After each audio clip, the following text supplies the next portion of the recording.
Community activists have just arrived at Greenville City Hall in hopes of meeting with the mayor, and they want to make plans for the future to ensure that progress will be made. Fox Carolina's Michelle Zhu is live right now at City Hall with what activists hope will happen next.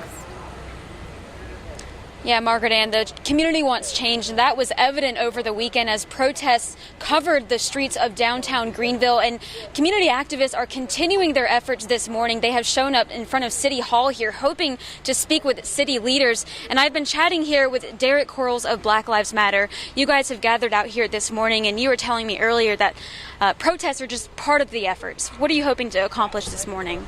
We're hoping to meet with the mayor. We sent out a call this past weekend through the media for the mayor to meet with us this weekend to discuss some real changes in the city of Greenville. We talked about stuff in the past, but we want to talk about more meaningful things now, such as having a police review board that has subpoena power. We've been talking to the city manager for the past 2 weeks about exploring that possibility. Also talking about affordable housing. We see a lot of new development happening in Greenville. We want to be able, and if they say all lives matter, then we want them to show us with their actions by allowing some of those units to be affordable.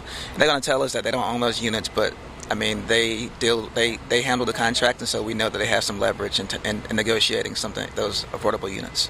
And Derek, I know some of your crew has shown up this morning. You were telling me you expect at least a dozen, and we are a little bit delayed, but once that is able to get started, you were saying that the city leaders, you have a feeling that they know that you're out here. Oh, absolutely, yeah. So we know from a person who is an elected official in Greenville County that they watched our live this weekend, and so we know that they are well aware of our plans to meet this morning.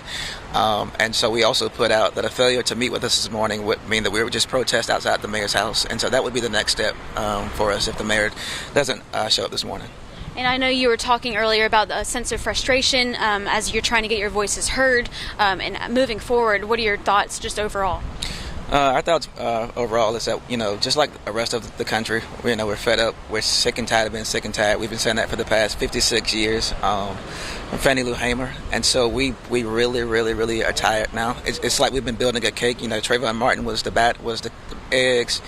Jordan Davis was the flour. And so now we're at a point where the cake has been made and the icing has been put on the cake with this last death.